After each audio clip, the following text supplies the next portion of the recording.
안녕하세요. 두 번째 세션에 들어가겠습니다. 두 번째는 논문 또는 문서 작성 전에 준비했으면 하는 것에 대해서 말씀드리겠습니다.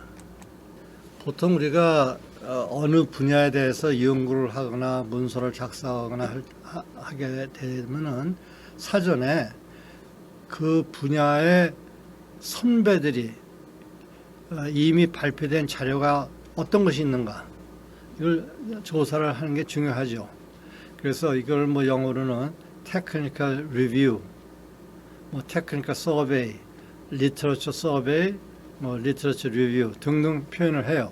근데 어떻게 표현을 하든 이 항목은 꼭 실천이 돼야 되겠죠. 그래서 과거에 우리 선임자들이 어떤 연구를 했는가, 그리고 발표된 그 논문이나 페이퍼들은 어떤 게 있는가, 이걸 조사를 해야 됩니다. 그런데 여기서 이제 그 레이티스트, 최근의 것으로 하면 좋죠. 그래서 이제 보통 권장되는 것이 그래도 5년 이내에 발표된 자료를 인용하는 게 좋겠다. 그 이상이 되면은 이미 너무 오래전의 기술 아니냐. 그래서 조금 그 크레딧을 받기가 좀 쉽지가 않아요. 그래서 5년 이내를 하는데 간혹 이런 경우가 있어요. 어느 분야, 기술 분야든지 할 때 세계적인 대가가 있을 수 있어요. 그래서 노이즈 분야는 뭐 반데어질이라는 사람이 세계적인 사람인데, 그 사람이 노이즈 분야에 강의한 사람들이 미국의 대학 교수, 그 교수의 제자가 저도 있고 또 다른 뭐 서울대 교수도 있고 많아요. 근데 그런 사람이 오래 수십 년 전에 페이퍼를 썼다, 책을 성을 할 때 그 사람을 한 번쯤은 언급해 주는 게 전 좋다고 봐요. 그래서 나도 이런 사람을 알고는 있다. 이 사람, 그럼으로써 자기가 충분한 리터러처 서베이를 했다는 것과, 그 다음에 해당 분야의 독자도 알고 자기도 아는 그런 것을 좀 알림과 동시에, 그 다음에 이제 구체적으로 들어가면은 최근 5년에 그 사람의 제자라든지 누가 이제 발표된 그 저널, 이것을 인용하는 게 좋겠습니다. 그 다음에 이제 그 작성법으로 들어가면은 스트럭처를 어떻게 할 거냐, 뭐 여러 가지가 나와요. 기회가 되면 얘기할 거고, 처음에 이제 중요한 건 인트로덕션 부분이라고 저는 보거든요. 대개는 지금 그 참고문은 아까 제가 소개해드린 것도 한 10여 개 챕터로 되어 있는데, 첫 번째 챕터가 인트로덕션이에요. 그래서 뭐 우리말로 하면 소개랄까요? 뭐 근데 인트로덕션에서 브로드하게 다 커버를 했습니다. 그리고 나서 이제 구체적인 거에 대해서는 각 챕터별로 디테일하게 설명을 했어요. 그렇게 이제 인트로덕션이 중요하다 이걸 하는데, 인트로덕션을 이제 쓸 때 영어로 start broad 그리고 narrow down 이런 식으로 간다는 거죠. 나중에 그림으로 보여드리겠습니다.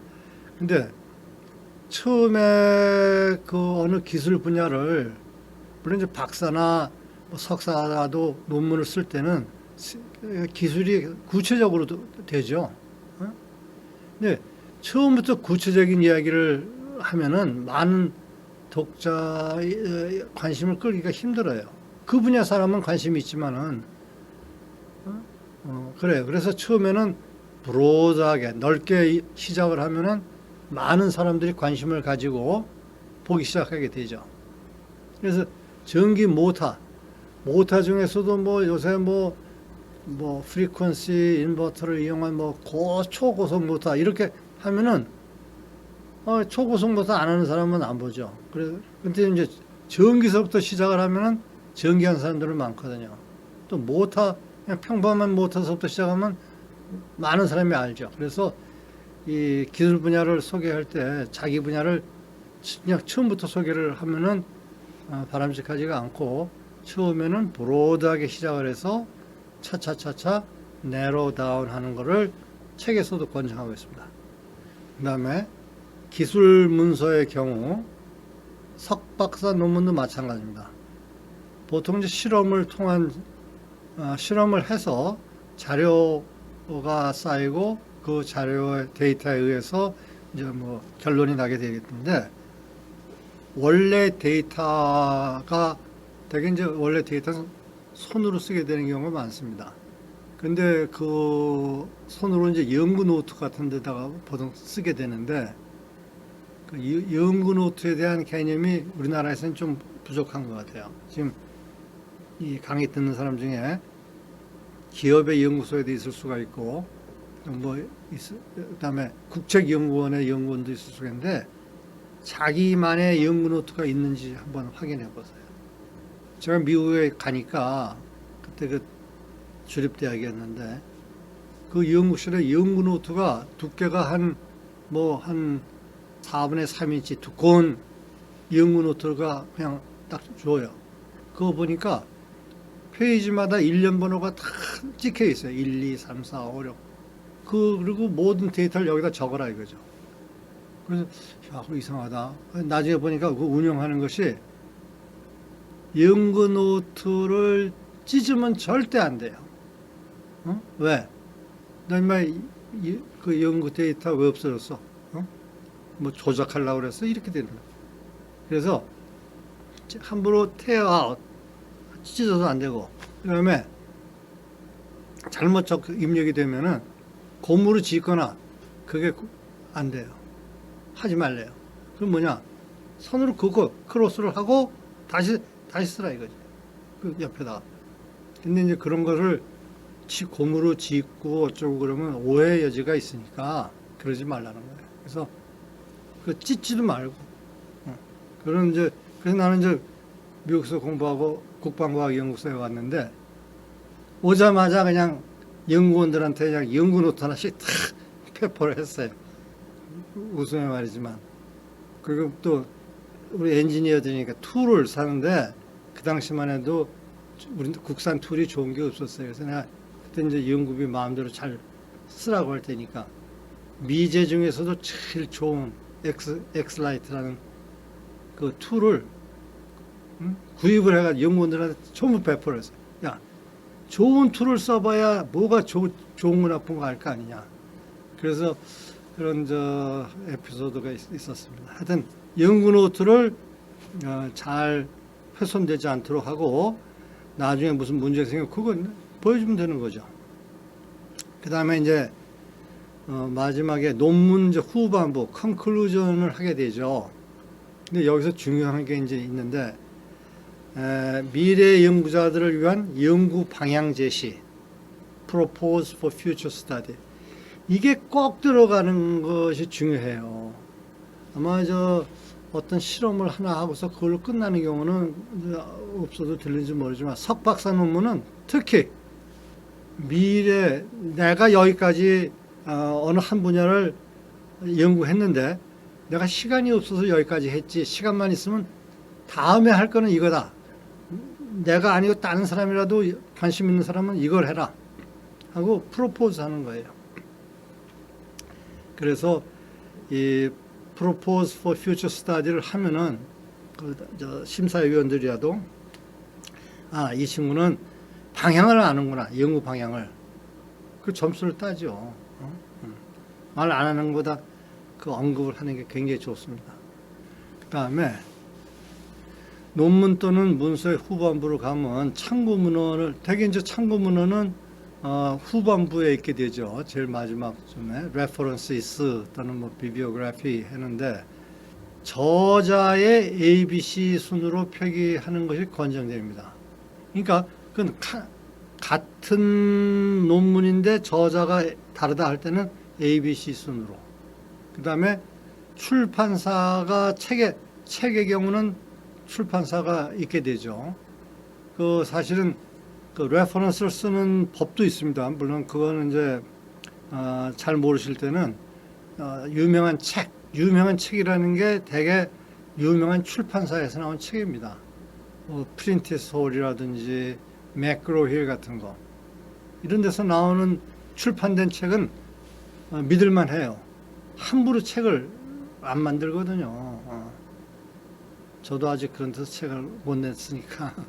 그러니까 그런데 나오는 출판사에는 출판사 이름도 적어야 되고, 그다음 출판사가 위치한 도시, 매크로힐 같은 건 뉴욕, 런던, 싱가포르 뭐 많아요. 다 적을 거 없습니다. 그 중에 제일 앞에 있는 거 하나만 적어도 충분해요. 런던하고 매크로힐 하면 됩니다. 그리고 이제 ABC 수는 아까도 말한 성을 따라서 ABC 순으로 하는데, 여기에 조금 오해 여지가 있을 수 있어 이걸 설명하면은 이런 경우도 봤어요. 참고 문헌은 대개 그 논문이나 문서가 진행되면서 나오는 그 순서대로 1, 2, 3, 4 하는 게 원칙입니다. 어떤 경우는 1번 나왔는데 한참 있다가 이 순서가 바뀌어서 레퍼런스로 번호가 나온다든지 하면 혼란스러워요. 그러니까 본문에 나와 있는 레퍼런스 순서대로 뒤에 나오는 레퍼런스 순서를 잡는 게 혼란이 없습니다. 그 가끔 바뀌는 것도 봤어요. 그래서 그런 거는 좋지가 않고, 레퍼런스 1번 나왔다가 3번 나왔다가 또 1번 나오고, 이거 안 좋아요. 그냥 시리즈로 1, 2, 3, 4, 5, 6 쭉 나가는 게 좋습니다. 그다음에 레퍼런스를 또 쓸 때 또 주의할 게 뭐냐면, 참고 문헌을 무슨 한 문장을 쓰고 나서는 1, 2, 3, 4, 5, 6, 7 그게 안 좋아요. 예를 들어서 그 다음에 참고 문헌 중에서도 1번이다. 책이야, 책. 이 책을 전부 참고했단 말이야? 아니거든요. 그 중에서 몇 페이지 또는 최대로 몇 페이지에서 몇 페이지까지 21서부터 22까지 페이지를 참고했다. 그러니까 페이지 2, 페이지 넘버 또는 페이지 넘버의 시리즈 1에서 2, 2에서 3 이런 식으로 정확하게 어느 부분이 인용이 됐는지를 명시해 줘야 돼요. 그냥 막연하게 1번이다. 책 한 권. 그러면 잘 믿지도 않아요. 네가 이 책 다 읽었어? 이렇게 된다.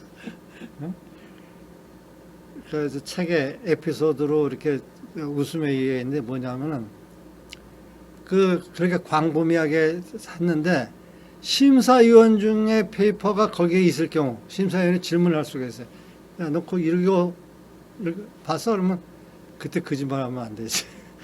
그래서 반드시 그 구체적으로 어디가 인용됐다는 거를 명시해야 되고, 그 다음에 페이지를 좀 많이 인용이 된 경우 그대로, 그러면 그럴 때면은 인덴티드 해가지고 좀 왼쪽 마진을 더 넣어서 들여서 씁니다. 들여서. 그래서 누가 봐도 이거는 지금까지의 그 본문 스타일하고 좀 틀리다. 그래서 인덴티드로 해서 그것은 그 페이지에서 몇 페이지까지 했다. 그런 것을 명시해야 돼요. 그래서 결론이 뭐냐면 하여튼 남의 공을 자기 걸로 하면 안 되고 솔직하게 하라 이거죠. 그 다음에 이제 보고서나 이런 것이 미국 같은 경우는 그 유명한 랩, 전기전자에서 유명한 벨 레버러토리라든지 NEC 레버러토리라든지 이런, 우리나라 같으면 에투리도 있어요. 에투리도 유명하죠. 에투리 같은 데서 연구원이 공동으로 보고서를 냈는데 그 연구원이 7, 8명, 20 많이 들어가면 그거 다 쓰면 곤란해요. 그런 경우에는 처음 1, 2명 명기 후에 A, B, 에달, ETAR, 에달이라고 있습니다. 이거 로마 표시인지, 그래서 에달로 이렇게 해요. 이 ETAL은 사람인 경우에 쓰는 겁니다. 사람이 복수일 때. 반면에 물건인 경우는 애플, 오렌지, and 할 때는 etc, etc 소문자로 쓰고 점을 찍습니다. 그래서 etc, etc 그러면 이거는 물건인 경우고 에달 그러면 사람인 경우입니다. 이거 반대로 써도 안 되고, 그걸 또 이제 쉬운 말로 하면 에달 하면은 and others 기타 사람 others고 etc라는 and so on 이겁니다. 그래서 영어로 풀어 쓰는 사람도 있고 또 로만 캐릭터로 이렇게 학계에서 많이 쓰니까 또 에달은 지금은 그 세워서 썼지만 이탈리 캐릭터로 쓰는 경우도 좀 있어요. 그러니까 그거는 권례가 그렇다는 거. 그 다음에 논문 등 기술문서 작성에는 많은 노력과 시간이 소요되므로 논문 작성 중 중간중간에 그 작성 중 초안을 보조 메모리, 뭐 USB 같은 거 요새 좋죠. USB 뭐 500기가인가 뭐 이런 것도 나오니까 엄청 많죠. 그래서 그런 데다가 저장을 해두는 것이 굉장히 좋습니다. 그 하다 보면은 한 뭐 챕터 1, 챕터 2 끝났으면 됐는데 그게 그냥 컴퓨터 잘못 눌러가지고 싹 지워졌다. 그럼 얼마나 난감합니까?